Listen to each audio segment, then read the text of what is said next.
everyone, and welcome back. Today I want to talk to you about some thrillers that are not mentioned as much here on YouTube. Every time I open a new thriller recommendation and kind of see the same or some of the same books recommended over and over again, because there are just some cult classics and most people enjoy them. So I feel like it's easier to recommend those books. But I have quite a few books here in front of me that are not as popular or not as talked about here on BookTube, and I think you're gonna have a great time reading them. So, of course, as always, reading is subjective, so even though I love these thrillers, you may not like them. So I'll tell you a little bit about them. I'll tell you why I thought they were so great, and then you'll decide for yourself if it's something that you want to read for yourself and kind of add another thriller to that TBR for the month of October and possibly November. The first one I want to recommend is one that I saw on Ashley Little Library's recommendations of thrillers, and I think that she's the only one that's been recommending this book, and is The Island by Adrienne McKenty. I read it because of her recommendation, and I can tell you I had the greatest time, and I need to buy my own copy. This is the library because I enjoyed it so much and we didn't have it that I order it. And this is a survival thriller. This is about family. There's the father that just remarried this younger woman, and he has two kids from a previous marriage. Actually, the mom died, and so they are trying to blend as a family and connect, but they're not being successful. He has a trip that he has to do for work, and they're going. And this trip takes place in Australia, or is it New Zealand? I think it's Australia.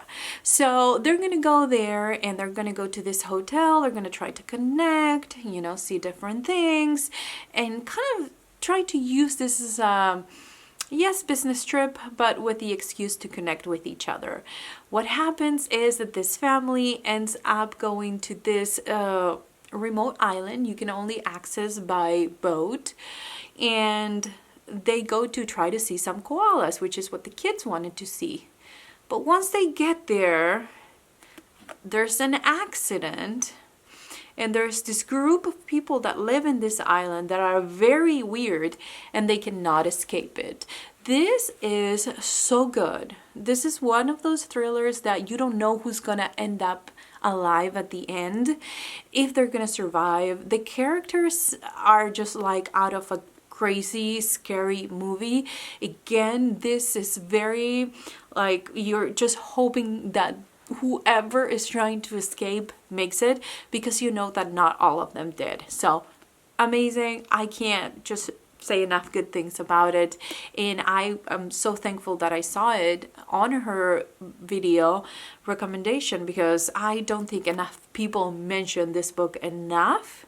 I don't think enough people talk about this book and how good it is. I loved it. The next one I want to talk about is The Overnight Guest by Heather Goodenkoff, and I'm gonna put the picture here because I haven't ordered my own copy.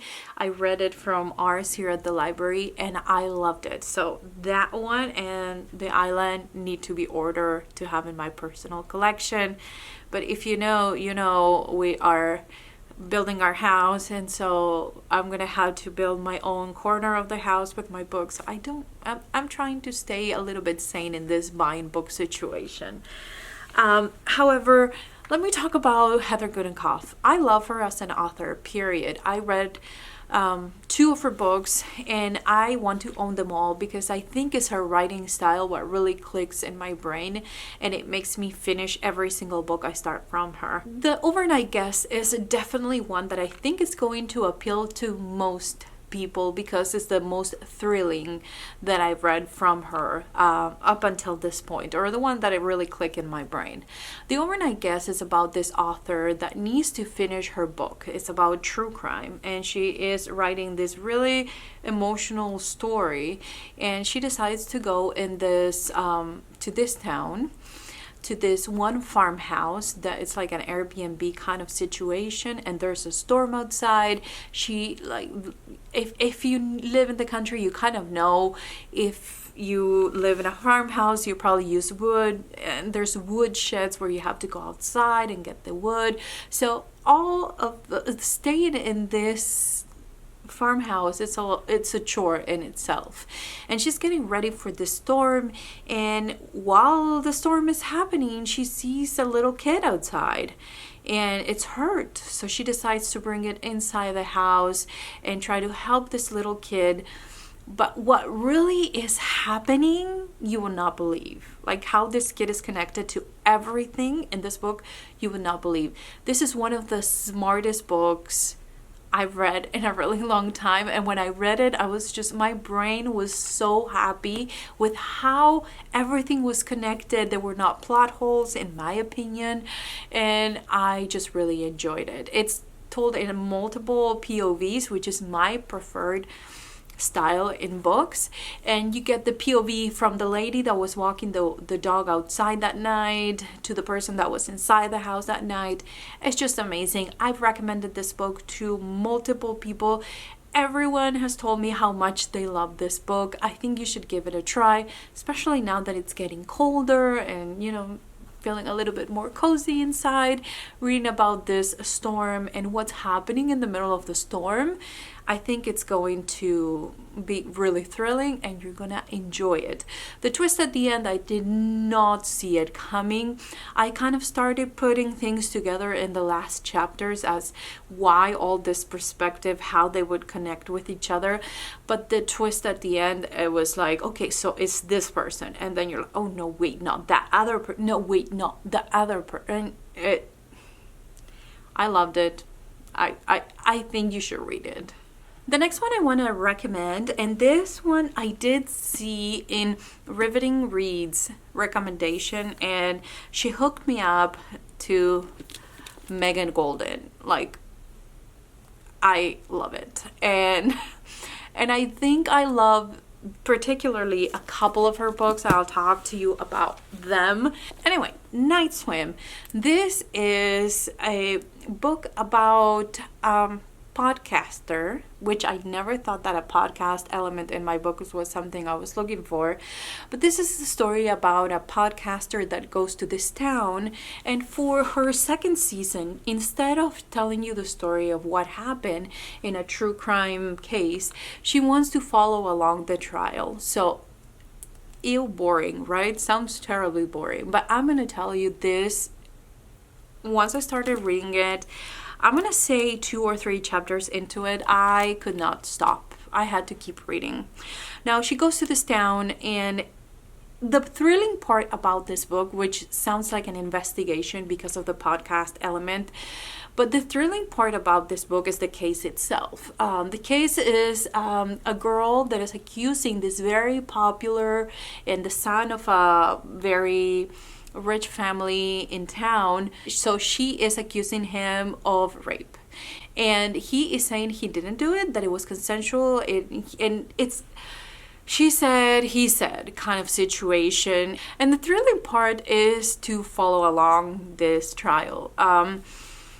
I don't know if it's gonna be for every person out there, but I thought that it had great social commentary, like the importance of victims to sit in a room full of people and explain in detail what really happened to her in order to be believed. And it's kind of triggering, and it's not fair, and it sounds horrible, and there's proof that he did it.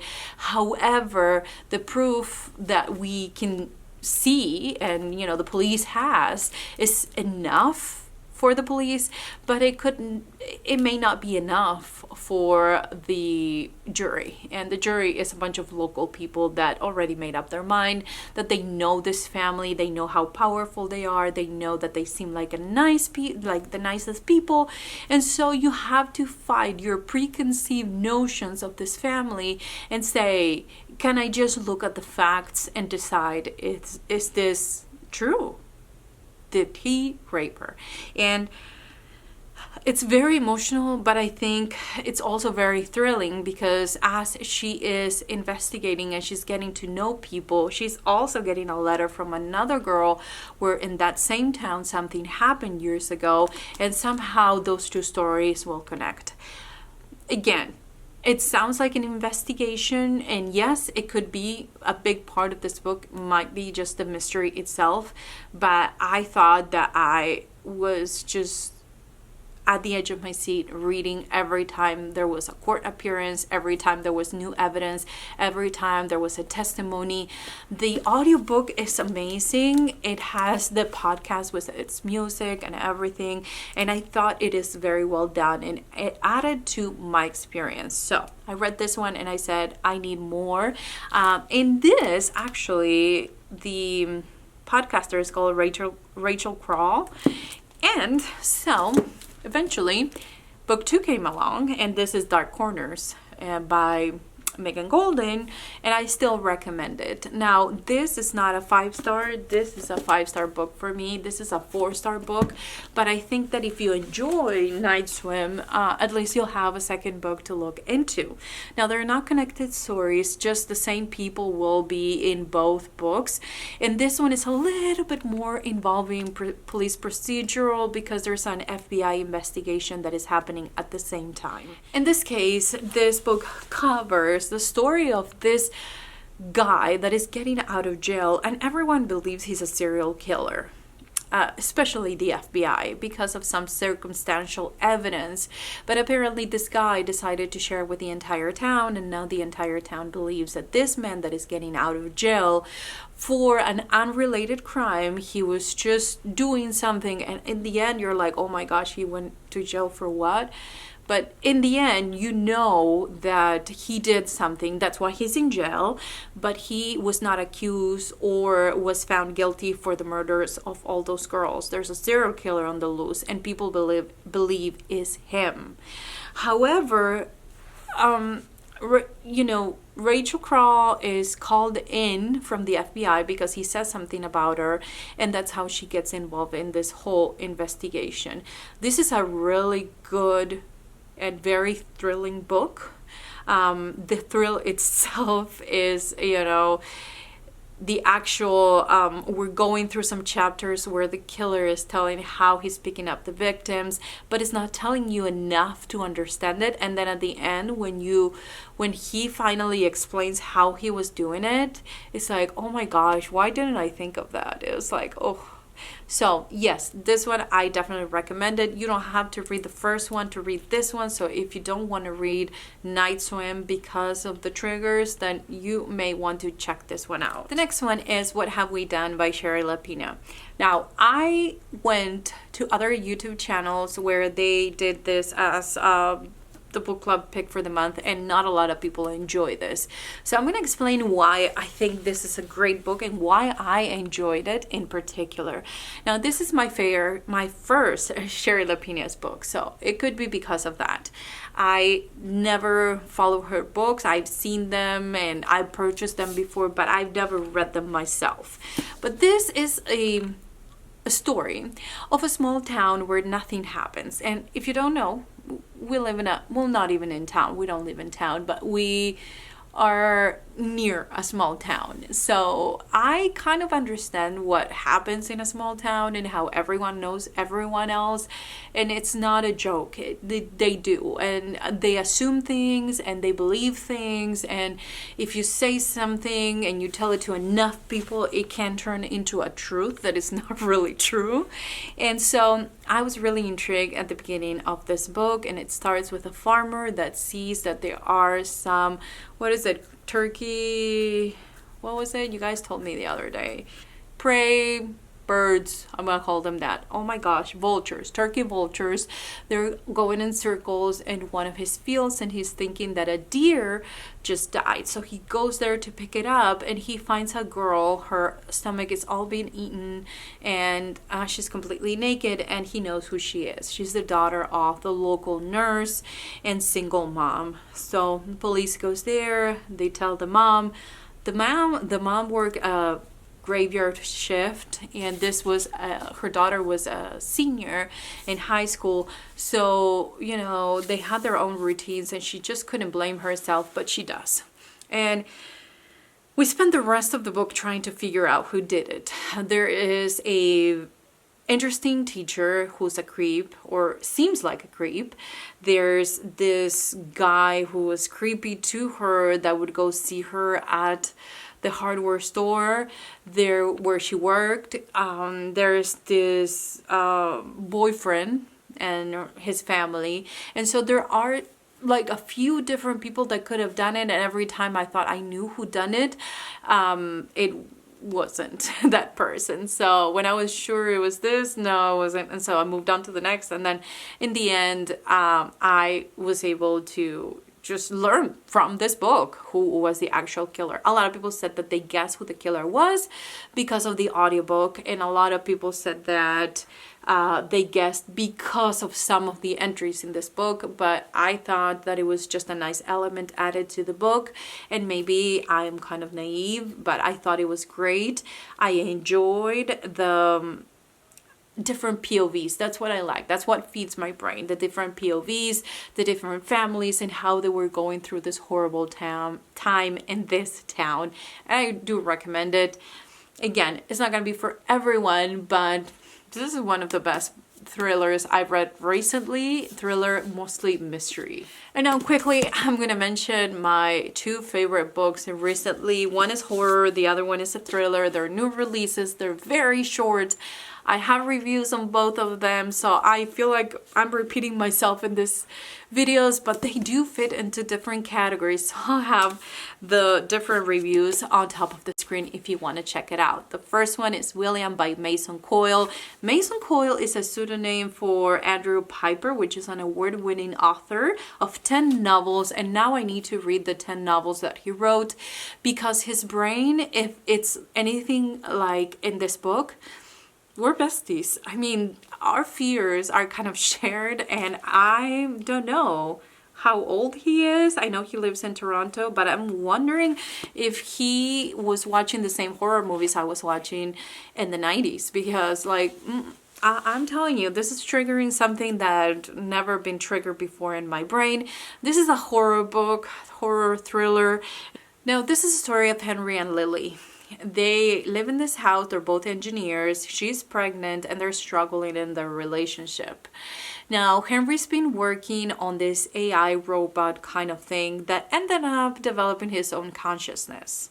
So it's starting to get creepy one day when a couple of friends from work, Lily's work, decide to go visit them on Halloween night, and Henry decides to introduce them to William.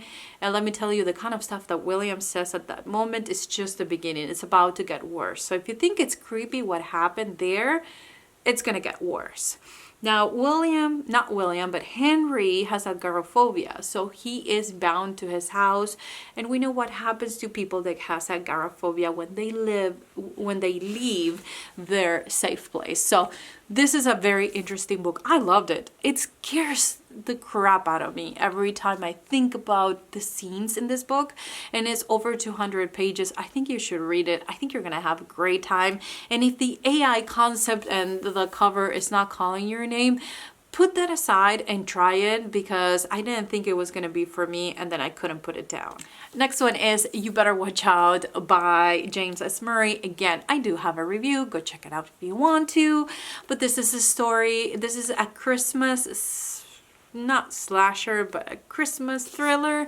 And it's about, or it opens with this guy that is passing by a town, and he stops at this one store. He sees a couple of older people, one in a wheelchair, and they're buying groceries. And I don't know if they ask or if he offers help. He doesn't have good intentions with this couple though. I think he's trying to take advantage of them, but it all goes wrong because actually he is put in the van and taken. So he was kidnapped, and he shows up in this town that is a made up town, like made up in the middle of nowhere in the woods. It's a made up town. He wakes up with, you better watch out, you better not.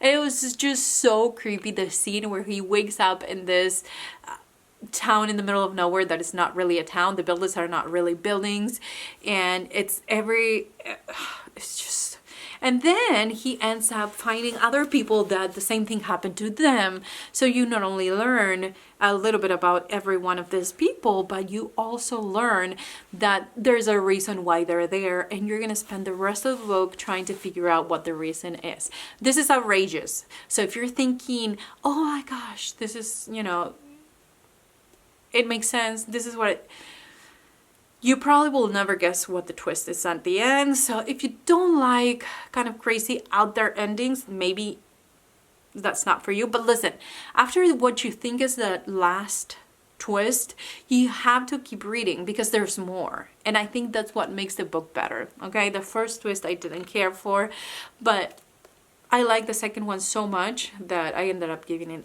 5 stars. And I think you should not only read it, but I feel like these two, if you can get the audiobook, I got them through Libro FM, I think you're gonna love them.